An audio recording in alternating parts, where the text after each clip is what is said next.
अब हम बात करते हैं लाइफ साइकिल ऑफ फर्न की, और इसके लिए हमने जिस फर्न को जो है वो चूज़ किया उसका नाम है एडिएंटम, और कॉमनली इसको मेडन हेयर फर्न भी कहते हैं। मेडन हेयर फर्न इसलिए कहते हैं क्योंकि अगर आपको इसकी स्टेम्स नज़र आ रही हो तो ये जो स्टेम्स होती हैं ये आपकी जो है ये ब्लैक कलर की होती है, बिल्कुल ऐसे सिल्की ब्लैक जैसे बाल होते हैं।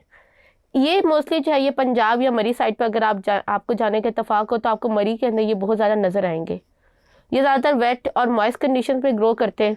इनकी दो जनरेशन होती है, यानी कि गेमेटोफाइट एंड स्पोरोफाइट, दोनों फिजिकली और स्ट्रक्चरली जो होता है वो एक दूसरे से डिफरेंट होती हैं और इंडिपेंडेंट होती है। यानी कि गेमेटोफाइट जो होता है वो अपने फूड प्रोड्यूस करता है और स्पोरोफाइट जो होता है वो अपने फूड प्रोड्यूस करता है, और दोनों का एक दूसरे की जो फूड होते हैं या रिक्वायरमेंट होते हैं उसकी ज़रूरत नहीं होती। जहाँ तक इसकी स्पोरोफाइट जनरेशन की बात है तो स्पोरोफाइट जनरेशन में आपको जो है वो राइजॉइड्स जो होते हैं वो नज़र आते हैं। दिस इज़ राइजॉइड, और राइजॉइड जो होता है वो आपके रूट्स जो होते हैं वो देता है। फिर उसके बाद आपके जो एरियल स्टेम्स होते हैं उसके ऊपर जो लीव्स होते हैं, इन लीव्स को हम लोग कंपाउंड लीव्स कहते हैं। ये कंपाउंड लीव्स जो होते हैं ये दो तरह के होते हैं। एक होते हैं फर्टाइल लीव्स। फर्टाइल लीव्स जो होते हैं ये आपके जो है इसके ऊपर जो होता है वो सॉरी प्रोड्यूस होते हैं, यानी कि स्पोरेंजिया। फिर उसके बाद जो दूसरे लीव्स होते हैं उनको हम वेजिटेटिव लीव्स कहते हैं। दीज वेजिटेटिव लीव्स जो थे इनका एक ही काम था कि ये फोटोसिंथेसिस करे थे, और इसके ऊपर कोई भी सोरस इनके जो है वो सारे स्पोर्स प्रोड्यूस नहीं होते। फिर अगर हम इनके स्पोरेंजिया की बात करें तो आपको मैंने कहा कि जो सॉरी होता है ये आपके स्पोर्स के पीछे ब्राउन कलर का स्ट्रक्चर नजर आता है। ये सॉरी जो होता है ये क्लस्टर होता है स्पोरेंजिया का। इस स्पोरेंजिया के क्लस्टर को अगर आप गौर से देखें तो हर सॉरे के ऊपर ना इस तरह का चीज़ होती है। इसके ऊपर आपके हर ढेर सारे जो होंगे वो आपके जो है वो स्पोर्स प्रोड्यूस होने वाले स्पोरेंजिया प्रेजेंट होंगे। इस तरह से जो है ये इसके अंदर अरेंजमेंट जो होती है वो इस तरह से होती है। स्टॉक होते हैं, स्टॉक के ऊपर जो होता है वो आपके स्पोरेंजिया होते हैं। अब ये जो स्पोरेंजिया है ना इसके अंदर जो है ये आपके स्पोर्स प्रोड्यूस होते हैं, और ये स्पोर्स प्रोड्यूसिंग स्ट्रक्चर होते हैं। और इसके अंदर अगर देखा जाए तो इसके अंदर जो होता है वो हैप्लॉइड स्पोर्स प्रोड्यूस होते हैं, और एक स्पोरेंजिया में अप्रॉक्सीमेटली 64 स्पोर्स जो होते हैं वो प्रोड्यूस होते हैं। अगर हम स्पोरेंजिया के स्ट्रक्चर को माइक्रोस्कोप पे देखें तो वो इसकी जो है ये चीज़ इसकी स्टॉक है, और ये जो आपको इसकी गोल बॉल नज़र आ रही है ये आपका जो है ये इस तरह का स्ट्रक्चर होता है जिनके अंदर स्पोर्स होते हैं। अब इसके जो आपको ग्रीन लाइनिंग होती है इसको हम लोग एनुलस कहते हैं। It means thick walled cells, यानी कि ये वाले जो सेल्स होते हैं ये काफ़ी ज़्यादा थिक होते हैं, और इसके यहाँ पे जो आपको थिन वॉल सेल्स जो हैं वो नज़र आएंगे जिनको हम स्ट्रोमियम कहते हैं। अब आपने कभी पॉपकॉर्न ब्रस्ट करते देखे? जब आप पॉपकॉर्न से होते हैं वो उनको माइक्रोवेव में हीट करते हैं ना, तो जब बहुत ज़्यादा हीट प्रोड्यूस होती है तो पॉपकॉर्न से होते हैं वो पैकेट के अंदर फूलना शुरू करते हैं। फिर जब वो पैकेट पे फूलते हैं तो जहाँ पे जिस जगह पे भी शार्पर या जो पैकेट होता है वो ज़रा सा भी लूज़ होता है या ज़रा सा भी वीक होता है वो वहाँ से ब्रश करके वहाँ से निकल जाते बाहर।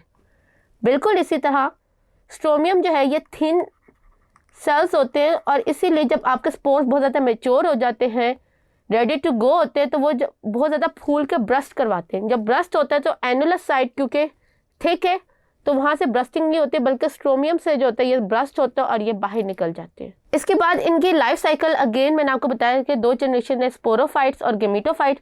स्पोरोफाइट वो जनरेशन जो आपको नज़र आते हैं जिसमें लीव्स होते हैं और राइजाइड्स होते हैं, जबकि गेमेटोफाइट जो होता है वो ज़मीन के अंदर या ज़मीन के ऊपर प्रोड्यूस होते हैं और ये नॉर्मली नज़र नहीं आती। मैंने इस लाइफ साइकिल के लिए जो डायग्राम चूज़ किया वो आपकी बुक से। सबसे पहले हम इसकी बात करते हैं गेमेटोफाइट की। गेमेटोफाइट को हम लोग प्रोथैलस भी कहते हैं क्योंकि इसका स्ट्रक्चर जो होता है वो आपके जो ब्रायोफाइट जो मॉसेस होते हैं उनके गेमेटोफाइट से मिलता जुलता होता है।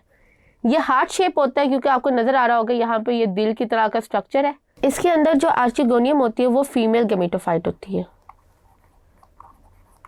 फिर अगर आर्चिगोनियम के स्ट्रक्चर को मैं यहाँ पे ड्रॉ करूँ तो इसमें दो रीजन है। एक रीजन है नेक, और इस दूसरे रीजन के अंदर जो होता है वो आपका एग प्रेजेंट होता है। एग आपका लाइक मॉसेस नॉन मोटाइल होता है।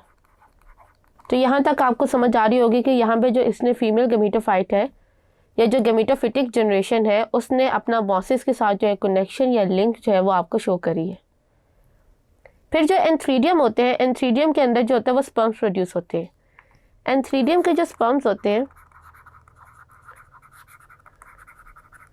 उनका हम एंथीरोजॉइड्स कहते हैं।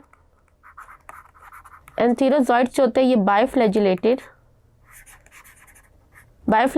होते हैं इस तरह से, और ये आर्चिगोनियम के पास मूव करते थ्रू केमिकल अट्रैक्शन। फिर जब ये आर्चिगोनियम के पास जो है, इनको भी जो होता है वो पानी चाहिए होता है मूवमेंट के लिए, जब ये आर्चिगोनियम के पास जाएंगे तो ये इस नेक के जो अंदर जो है वो जाकर इस एग को जो है वो फर्टिलाइज करेंगे, और ये एन और एन जो है वो कंबाइन करके जाइगोट का फर्स्ट सेल जो है वो क्रिएट कर देंगे। फर्स्ट सेल जो होगा वो आपका 2n होगा, और इसी को हम लोग जाइगोट, जो हमेशा याद रखिए गए, जाइगोट स्पोरोफिटिक जनरेशन का फर्स्ट सेल होता है। फिर यहीं पे इसी स्ट्रक्चर में, यानी कि आपके ये जो गैमेटोफाइट है, इसी स्ट्रक्चर के अंदर ये आपका जाइगोट जो होगा ये डिवाइड करेगा बाय माइटोसिस, और ये डिवाइड करते करते करते आपका जो है ये आपके इसी तरह के जो है स्पोरोफिटिक जनरेशन बना देगा, और ये फिर जो है मैच्योर होकर ग्रो करके आपके इस तरह का स्ट्रक्चर बनाएगा। इसमें फिर आपको यहाँ पे जो लीव्स नज़र आ रहे हैं, इसके ऊपर जो सॉरस होता है, सॉरस, अगर दिस इज द सॉरस, उसके ऊपर एक आपके टिश्यूज जो होते हैं वो आते हैं जिसको हम फॉल इंडिजियम कहते हैं। फॉल इंस्टीजियम जो होता है ये एक फ्लैप लाइक का स्ट्रक्चर होता है, एक टिश्यू होता है जो कि आपके सॉरस को प्रोटेक्ट करता है उस टाइम तक जब तक इसके अंदर जो स्पोरेंजिया है वो मैच्योर नहीं हो जाते।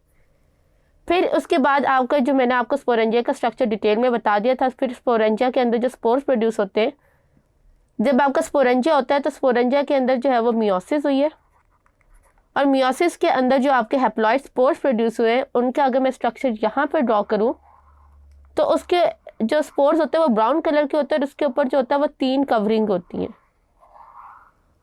जो मिडल कवरिंग होते हैं उसको हम एक्साइन कहते हैं, और जो इनर कवरिंग होते हैं उसको हम कहते हैं इंटाइन।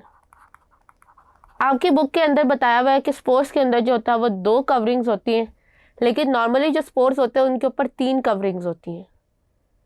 फिर उसके बाद ये स्पोर्स जिस जगह लैंड करेंगे वहाँ पे अगर कंडीशंस मॉइस्ट होंगी तो ये साइकिल जो है ये दोबारा से जो है ये गो ऑन करेगा, और ये उस टाइम तक कंटिन्यू होता रहेगा जब तक कंडीशन फेवरेबल है। यहाँ आपको याद रखना है कि जैसे ही आपका स्पोर या एम्ब्रियो प्रोड्यूस होता है वो उसी टाइम जो है वो ग्रो करके जो है वो कंडीशंस से आगे करेगा। इसका एक नुकसान था, वो ये था कि जब आपका एम्ब्रियो क्रिएट होता है तो वो एम्ब्रियो ये देखे बगैर कि यहाँ पे कंडीशन फेवरेबल है या नहीं है, ये ग्रो करना शुरू करता है। जैसे ही उसको नज़र आता है कि जहाँ जो है फेवरेबल कंडीशंस नहीं है, ये आपका फंड जो होगा ये वहीं पे उसकी डेथ हो जाएगी और ये ख़त्म हो जाएगा। इसी वजह से हम लोगों ने फिर आगे जो है वो हमने सीड्स की डेवलपमेंट हुई थी। सीड्स की डेवलपमेंट इसीलिए थी क्योंकि समटाइम एम्ब्रियो जो होता है वो उस कंडीशन पे ग्रो कर रहा होता है जहाँ पर कंडीशन जो होती है वो अच्छी नहीं होती, लेकिन एम्ब्रियो जो होता है वो डिवाइड होकर ग्रो कर चुका होता है, और अगर कंडीशन अच्छी नहीं होती तो वो मर जाता है, वो आगे जो है वो सर्वाइव नहीं करता।